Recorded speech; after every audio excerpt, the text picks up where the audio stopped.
Good evening. I'm Donna Marino, the current president of the William A. Keese School of Continuing Education. Before we get started this evening, please take a quick moment and silence your cell phone. Thank you very much.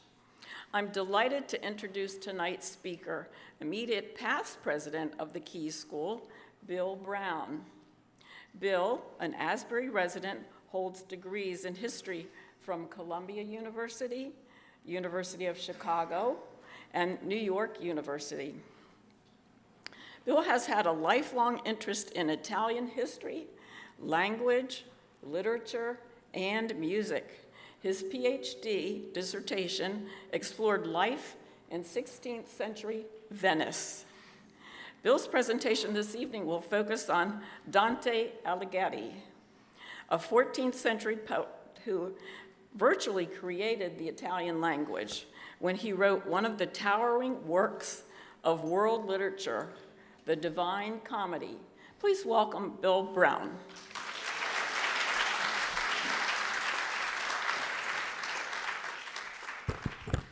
Thank you. At the outset, I must warn you, as Donna mentioned, I am by training an historian.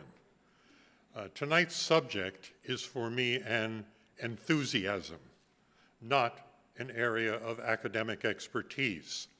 I will leave it to you to judge whether I have succeeded in sharing some of that enthusiasm or whether I have consigned you to an hour in one of the circles of Dante's Inferno.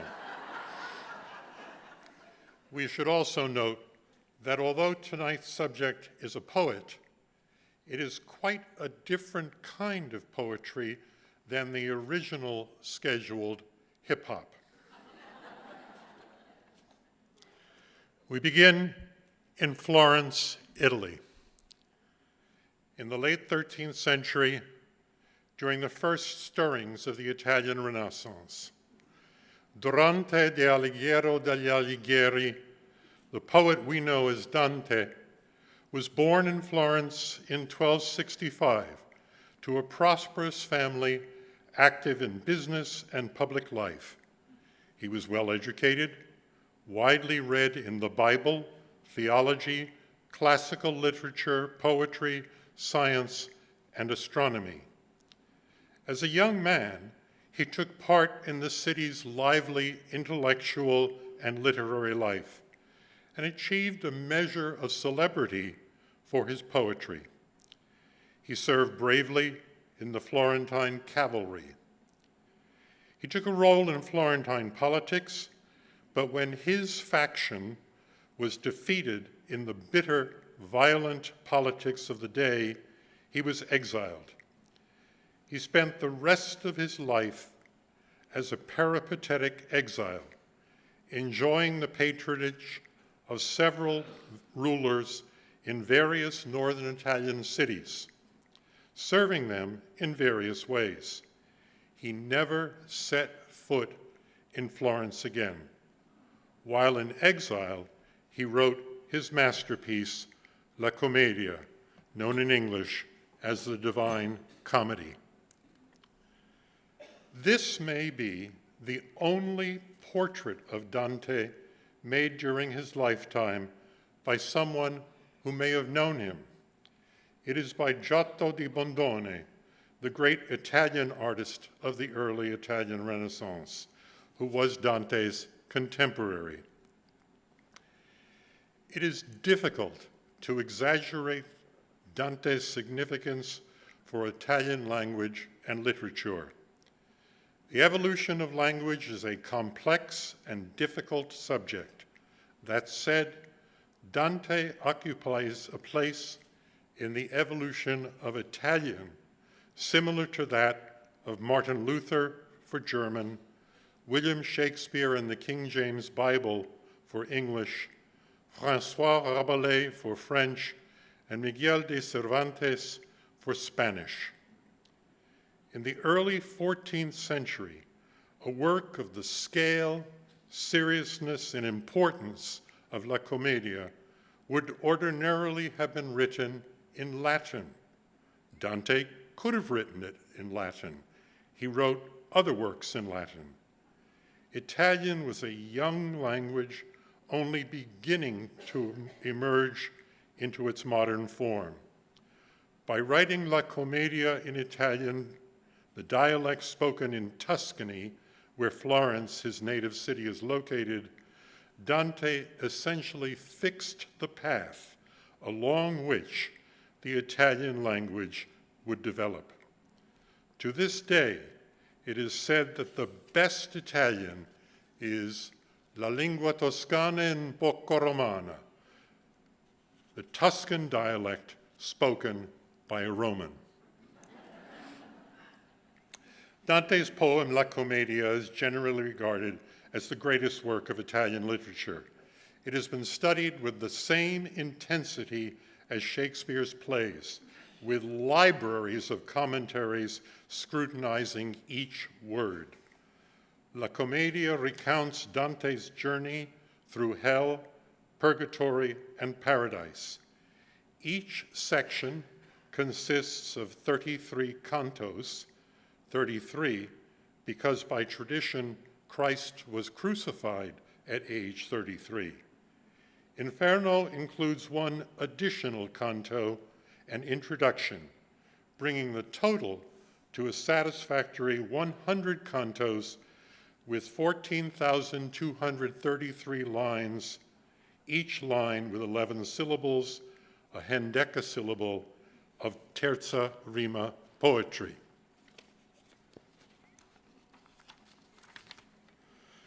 Let's look at the opening lines of the poem. We're going to begin in the original Italian. Be patient. We'll get to the translation in a few moments. But Dante's skilled and artful words and pacing call to be heard as well as read. So here are the opening lines of Dante's Commedia. I apologize, I am not a native Italian speaker, but I'll do my best. Nel mezzo del cammin di nostra vita mi ritrovai per una selva oscura che la diritta via era smarrita.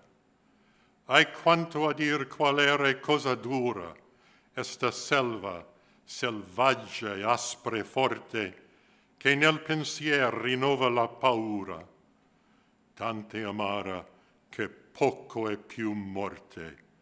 Ma per trattar del ben che vi trovai, dirò dell'altre cose che vo scorte.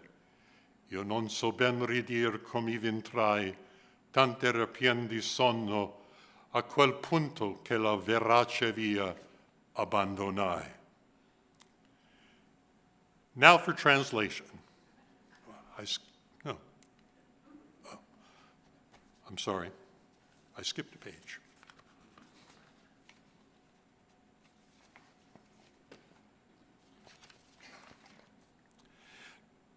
Dante invented a new poetic form for this work, terza rima, a succession of three-line stanzas with an interlocking rhyme scheme, ABA, BCB, CDC, DED, and so on.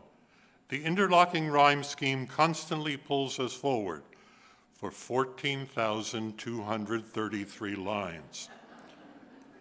He uses iambic pentameter, 5 feet to a line. This is familiar to us because it is common in English poetry, including much of Shakespeare.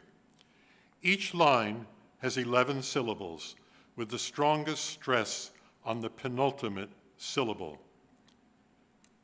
With that in mind, let's take a look again at the opening of La Commedia.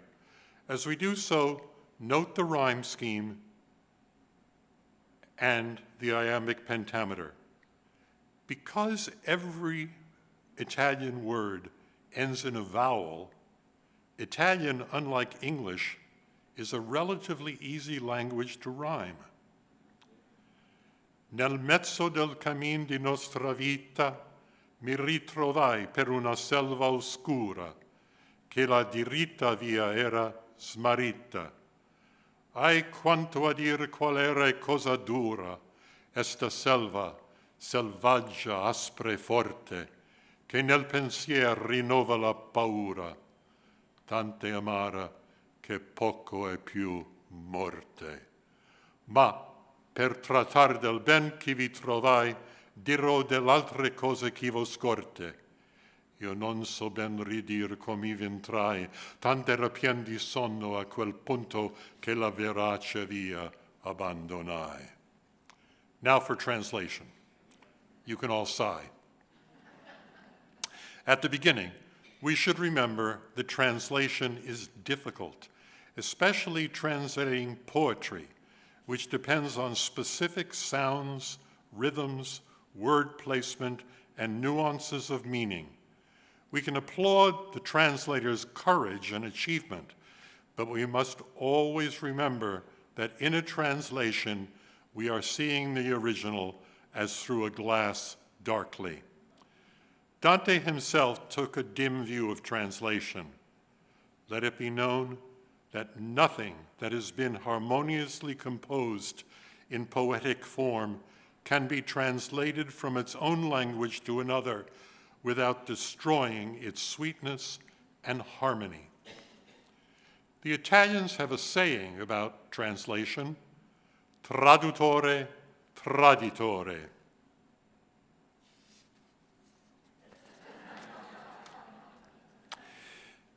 Here are those opening lines of La Commedia in a verse translation by the Dante scholar Robert Hollander and his poet wife Jean Hollander. They preserve the terza rima structure, the iambic pentameter rhythm to some extent, but not the rhyme scheme. Midway in the journey of our life, I came to myself in a dark wood, for the straight way was lost. And how hard it is to tell the nature of that wood, savage, dense, and harsh. The very thought of it renews my fear. It is so bitter, death is hardly more so. But to set forth the good I found, I will recount the other things I saw. How I came there, I cannot really tell. I was so full of sleep when I forsook the one true way. There is so much to unpack here. To begin, Dante tells us that he is halfway through a human life. The Bible tells us that a human lifespan is 70 years and 10, 70 years. Half would be 35. So Dante is telling us he is about 35 years old, approximately the age at which Christ was crucified. In doing so, he fixes the date of his poem as the year 1300, when he was 35 years old. Notice that Dante refers to the journey of our life. He is telling us that he is every man, but then he tells us, I came to myself. He is also Dante, a specific person. As the poem continues, Dante will assume 3 different personas: narrator, main character, and commentator. As an example of the difficulty of translating poetry, consider this line: Tante amara che poco è più morte. The Hollander translation has gotten the meaning right, but it has been accomplished by changing the order of the words in the sentence, thereby weakening the force of the key word death, morte in Italian. In Dante's original, that word comes at the end of the line, landing with the force it deserves. Its first syllable is the strongest stress in the line. In the translation, the most important word in the line is lost in the middle. It is so bitter, death is hardly more so, and the line ends with a whimper. Dante clearly needs help to find the true path out of the wood. Heaven provides him with a guide, the spirit of Publius Virgilius Maro, known to us as Virgil, author of the Aeneid. Virgil was a Roman pagan, not a Christian. In La Commedia, Virgil represents human reason. Dante describes him as that gentle sage who knew everything. Virgil will not be able to guide Dante all the way on his journey because, as a pagan, he cannot enter heaven or even make it all the way through purgatory. Virgil represents reason, not faith. But Virgil was the greatest Latin poet, someone Dante greatly admired and wished to associate himself with. It also helps that in the Aeneid, Virgil's hero makes a journey into the underworld. We shall also acknowledge that Dante is engaged in a bit of self-promotion. In Canto 4, Dante tells us that the greatest poets, Homer, Ovid, Horace, Lucan, and Virgil, made him one of their company. He is very clearly letting us know what he thinks of his own worth. Guided by Virgil, Dante sets off on his journey. They soon arrive at the gate of hell, over which is written an inscription. Let's hear it first in Italian. Try to feel the power of Dante's poetry. The gate speaks. Per me si va nella città dolente, per me si va nell'eterno dolore, per me si va tra la perduta gente.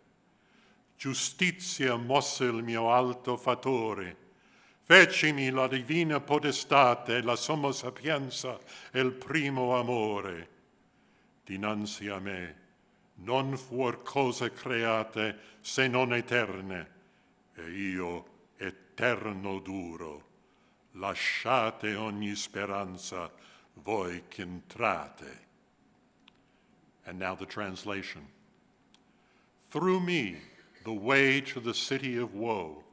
Through me, the way to everlasting pain. Through me, the way among the lost. Justice moved my Maker on high. Divine power made me, wisdom supreme and primal love. Before me, nothing was but things eternal, and eternal I endure. Abandon all hope, you who enter here. The gate announces that it is the way to suffering, pain, and loss, that is, to hell. It also tells us that its creator was motivated by justice. That creator was the Trinity, divine power, God the Father, wisdom supreme, Jesus Christ, and primal love, the Holy Spirit. Finally, it tells us that it was created along with other eternal things, and that it itself is eternal. Just as phrases or lines from Shakespeare's plays have become common currency in English, bits from La Commedia pepper Italian writing and conversation. One such is found here. Lasciate ogni speranza voi che entrate, commonly quoted as, abandon all hope, ye who enter here. This inscription defines hell, a place of eternal suffering, pain, and loss, but above all, it is a place where there is no hope. When I was a college freshman, during the time when the required curriculum had us all reading Dante, this became the quote of the week. Dante's poem has inspired many visual artists over the 8 centuries since it was written. The Gate of Hell has been a particularly fascinating challenge. The 19th century French artist Gustave Doré made 75 wood engravings to illustrate Dante's Inferno, including this one of Dante and Virgil at the Gate of Hell. The 19th century French sculptor Auguste Rodin created a massive bronze version of the Gate of Hell. It is worth noting that the figure just below the lintel is Rodin's famous statue, The Thinker. There have been many attempts to draw a map or diagram of Dante's hell. This is an early attempt dating from 1495 by Sandro Botticelli, more famous as the painter of The Birth of Venus. Dante envisioned hell as having 9 circles, with a particular sin punished in each one. The deeper into hell, the worse the sin and the more severe the punishment. The punishments are metaphors for the sins. Lust is punished in the 2nd circle of hell, more on that later. We should also note Caina in the 9th deepest circle of hell. We'll come back to that also. As Dante continues his journey through hell, he encounters many souls, some from the Bible, others from history, emperors, popes, enemies, and friends. I do wonder where in hell Dante would have placed people who failed to silence their cell phones. And what might the punishment be? Dante arrives at the 2nd circle of hell, where the lustful, carnal sinners are punished. Throughout the Inferno, Dante is at pains to make the punishment fit the crime. The torment of these sinners is described with a simile drawn from nature. The lustful, driven by the sexual passion in life, are punished by being hurled about by a hellish squall. I reached a place moot of all light, which bellows as the sea in tempest, tossed by conflicting winds.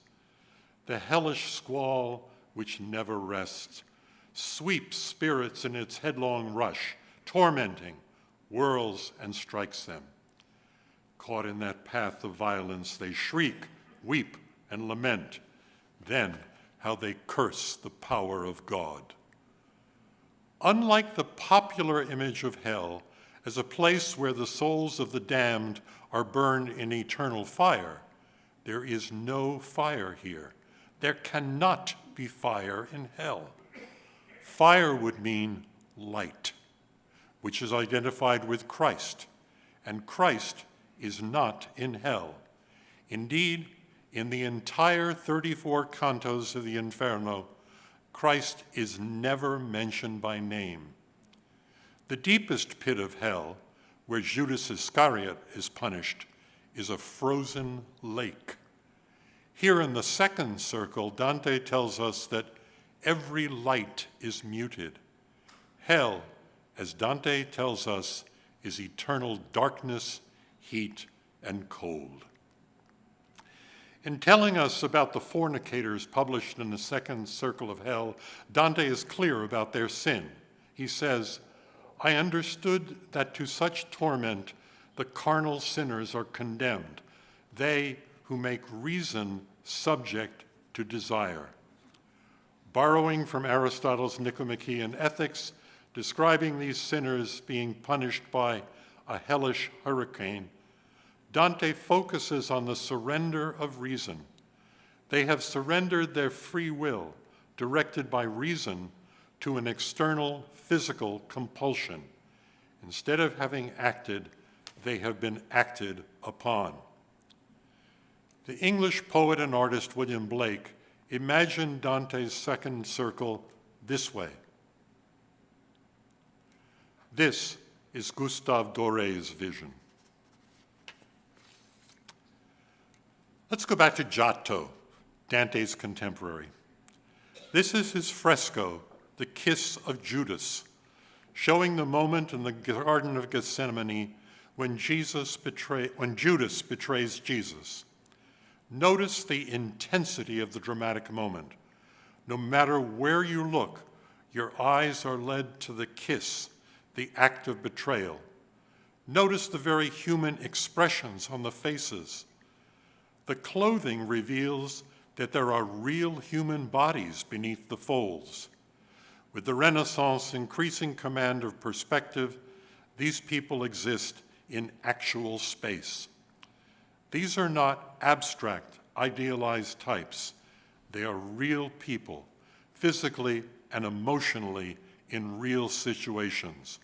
What Giotto does in fresco, Dante does in words. As Dante journeys through hell, he highlights some of the souls he encounters, telling us about them in great detail. Here in the second circle, he asks one couple to come closer and tell him their story. As soon as the wind had bent them to us, I raised my voice. O wearied souls, if it is not forbidden, come speak with us.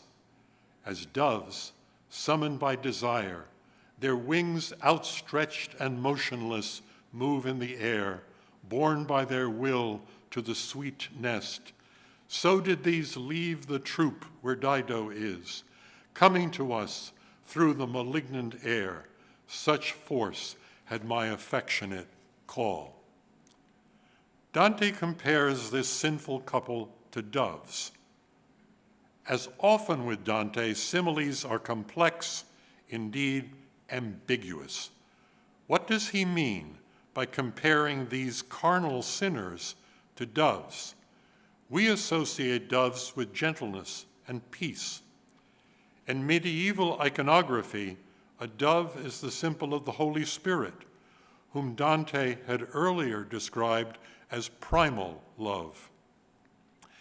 In classical iconography, doves are associated with Venus, the Roman goddess of love, not known for sexual fidelity. Dante does say these doves are motivated by desire. The ambiguity of the simile illustrates the multi-layered richness of Dante's narrative as he seeks to find the true path. It is also an indication that Dante sees people as Giotto does, as complex realities beneath their outward appearance. The sinners he introduces us to are Paolo Malatesta, nicknamed Il Bello, the Handsome, and Francesca da Polenta da Ravenna. The events described here actually occurred when Dante would have been about 18 or 19 years old. If there had been supermarket tabloids in the 13th century, they would have reveled in this story. Francesca, daughter of the ruler of Ravenna, was betrothed to Giovanni Malatesta, the eldest son of the ruler of Rimini. When Giovanni's handsome younger brother Paolo came to Ravenna to seal the deal, Francesca thought he was the man she was to marry and fell in love with him. Unfortunately, she was actually married to Giovanni, nicknamed Gianciotto. He was ugly, lame, and brutish. After Francesca's marriage to Gianciotto, Francesca and Paolo gave into their passion for each other in an adulterous affair. When Gianciotto discovered Paolo and Francesca in flagrante delicto, he killed them. What we have is a classic adulterous triangle. As we follow this scene, let us remember there are 4 characters on stage: Dante, Paolo, Francesca, and Virgil. Francesca speaks to Dante. O living creature, gracious and kind, that come through the somber air to visit us who stained the world with blood. If the King of the universe were our friend, we would pray that he might give you peace, since you show pity for our grievous plight. We long to hear and speak of that which you desire to speak and know, here while the wind is calm. On that shore where the river Po, with all its tributaries, slows to peaceful flow, there I was born. Love, quick to kindle in the gentle heart, seized this man with the fair form taken from me. The way of it afflicts me still. Love, which absolves no one beloved from loving, seized me so strongly with his charm that, as you see, it has not left me yet. Love brought us to one death. Caino waits for him who quenched our lives. These words were born from them to us, and when I'd heard these two afflicted souls, I bowed my head and held it low until at last the poet said, "What are your thoughts?" In answer I replied, "Oh, how many sweet thoughts, what great desire have brought them to this woeful past." Then I turned to speak to them, and I began, "Francesca, your torments make me weep for grief and pity. But tell me, in that season of sweet sighs, how and by what signs did love acquaint you with your hesitant desires?" And she to me, "There is no greater sorrow than to recall our time of joy in wretchedness. And this your teacher knows. But if you feel such longing to know the first root of our love, I shall tell as one who weeps in telling. One day, to pass the time in pleasure, we read of Lancelot, how love enthralled him. We were alone, without the least misgiving. More than once that reading made our eyes meet and drained the color from our faces. Still, it was a single instant overcame us. When we read how the longed-for smile was kissed by so renowned a lover, this man who never shall be parted from me, all trembling, kissed me on my mouth. A Galeotto was the book, and he that wrote it. That day we read no further. While the one spirit said this, the other wept. So that for pity I swooned as if in death, and down I fell as a dead body falls. Let's pause here for a moment to savor one of the other bits that have become detached and entered everyday usage. Francesca tells Dante, "Nessun maggior dolore che ricordarsi del tempo felice nella miseria." There is no greater sorrow than to recall our time of joy in wretchedness. This is simply great poetry. It has the effect of evoking our sympathy for the lovers, and that is part of Dante's intent. But it also tells us that Francesca is unrepentant. The time of joy was her adulterous affair with her husband's brother. The 19th century Romantics loved this story, focusing on what appears to be a tender romantic relationship. Dante Gabriel Rossetti, the English poet and artist, envisioned the story in this way. On the right, the lovers kiss. In the center, Dante and Virgil observe them caught in the hurricane of their punishment on the right. Ari Scheffer, a 19th century painter, took a frankly more sensual view.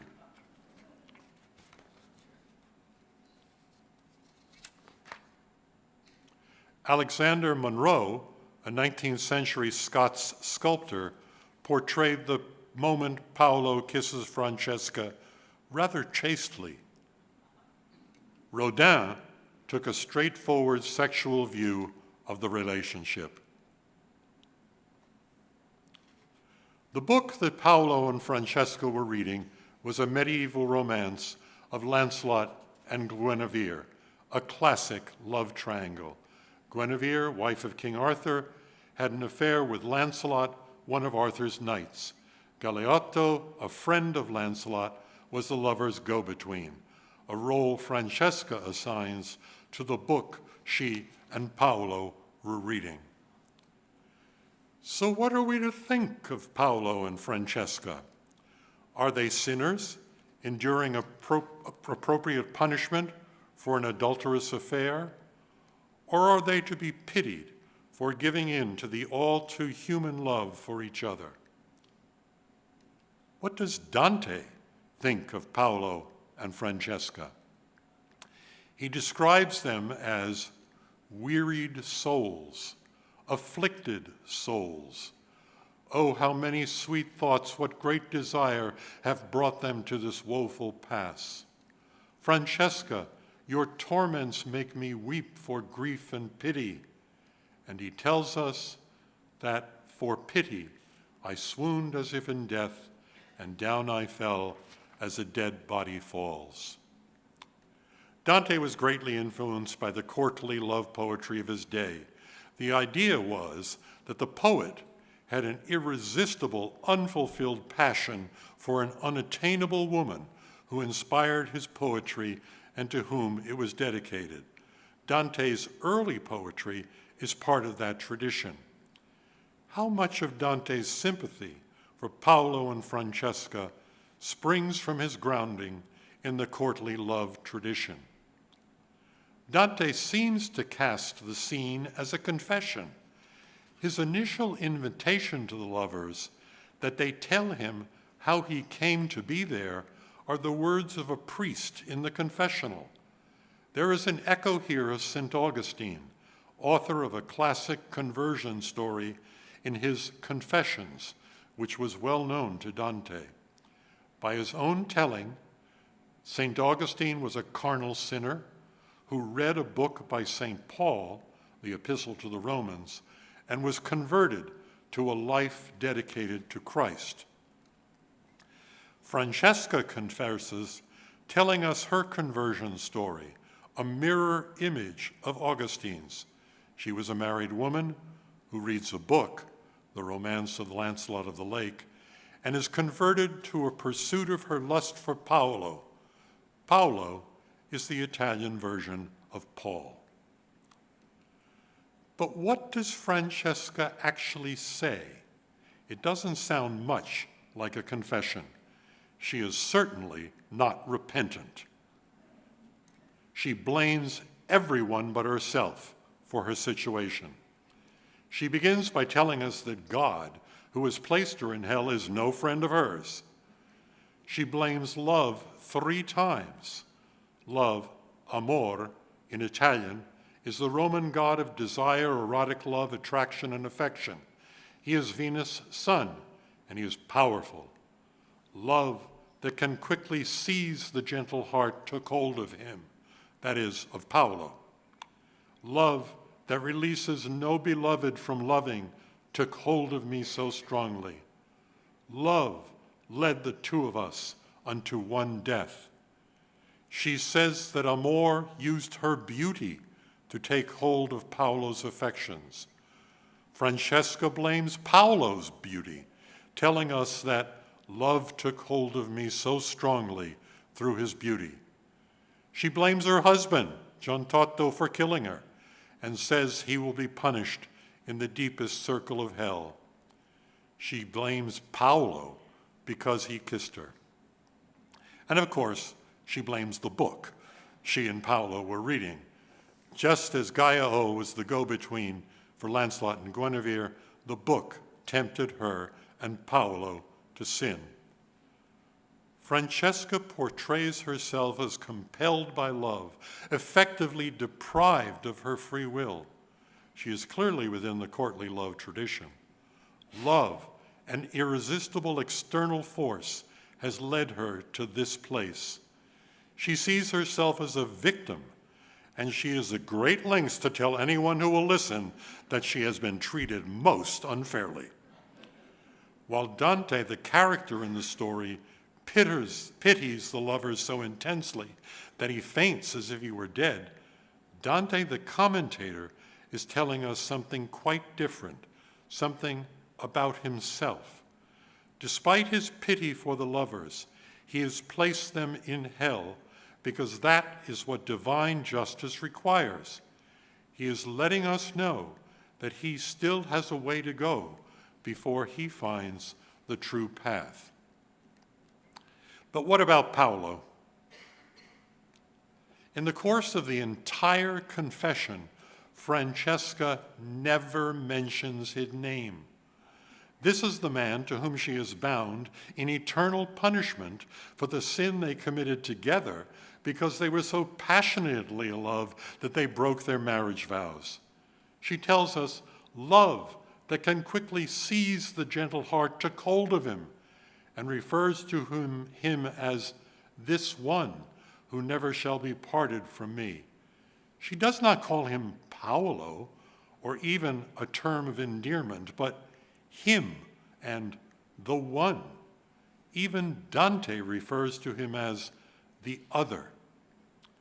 In the entire scene, Paolo never speaks.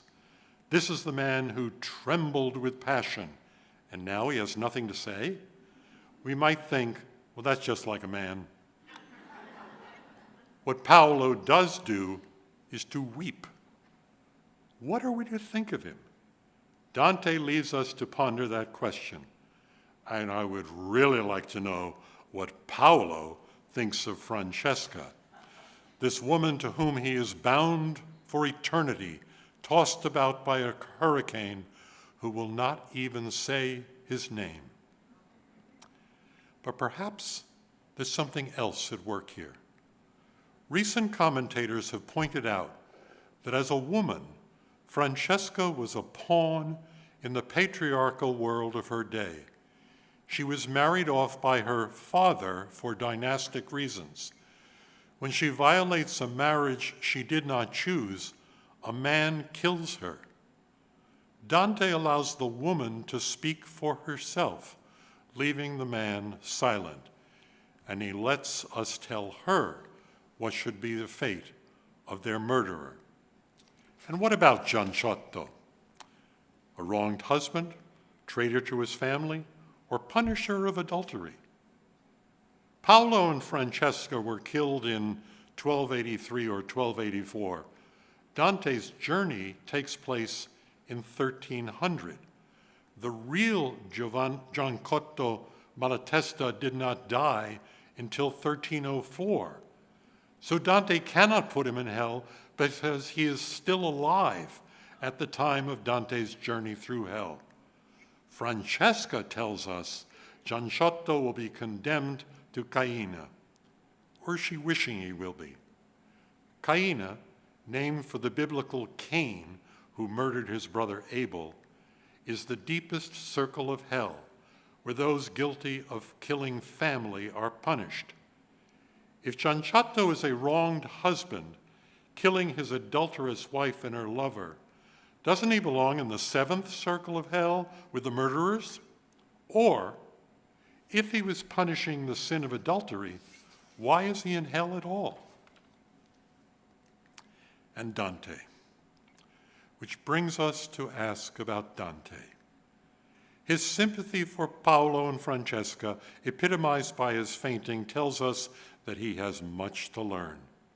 While he tells us that Paolo and Francesca are in hell because they forsook reason, because of their actions, his sympathy for them is rooted clearly in the courtly love tradition that sees love as an irresistible force. The gate of hell told Dante that the creator of hell, God, was motivated by justice. That would seem to mean that Paolo and Francesca are being justly punished, leaving Gianciotto's appropriate punishment open to question. But Dante, overwhelmed by his pity for the lovers, fell as a dead body falls. Dante has only begun his journey back to the true path. He still has to navigate 7 more circles of hell, and then purgatory and paradise. Dante never returned to his beloved Florence. At the end of his life, Dante lived in Ravenna under the protection of its lord, Guido Novella da Polenta, Francesca's nephew, who gave Dante a house of his own and who took lessons from Dante on writing poetry. Dante died and was buried in Ravenna. In 1829, 5 centuries after Dante's death, the city of Florence built a tomb for him in the Cathedral of Santa Croce. It remains empty. Florence's most famous son remains in exile. As Dante emerges from hell at the end of Inferno, he says, "E quindi uscimo a riveder le stelle." Then we came forth to see again the stars. The remaining parts of La Commedia, Purgatory and Paradise, will also end with the word stelle, stars, the goal of Dante's sight that is being drawn to God.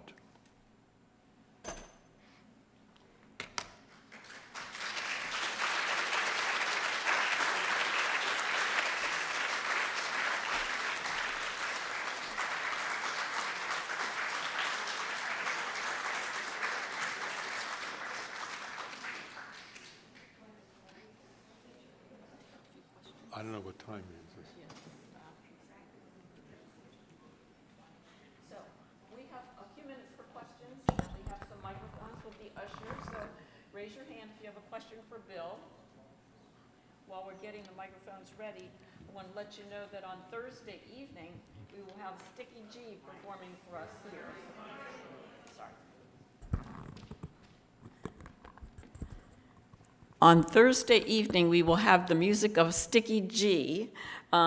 This is an acoustic band from the Gaithersburg area. They've been in existence since 2014. They play a wide variety of music, from Celtic tunes to rock and roll favorites.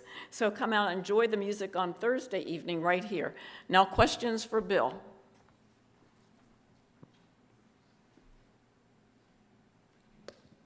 Bill, great talk, and I couldn't help but think, after this story about Paulo and Francisca, about Elvis Presley's great hit, I Can't Help Falling in Love with You. It really gives a whole new angle to that song.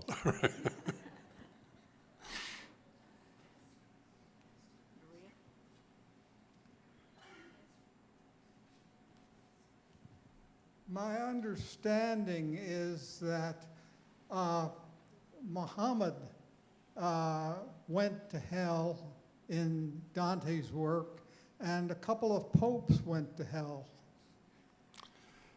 That is exactly true.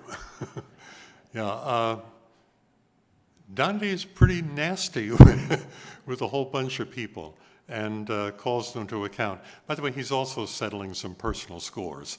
But yeah, there's all sorts of people down there, emperors and friends, as I said. While it is certainly a journey in a positive direction from hell to purgatory to heaven, I have a hard time with the word commedia, comedy. It's certainly not our use of the word comedy wouldn't fit. And I just wondered what your insight is into why the title of this poem was Commedia. I'm going to quote myself. Translation is difficult, and commedia does not mean the same thing as comedy in English.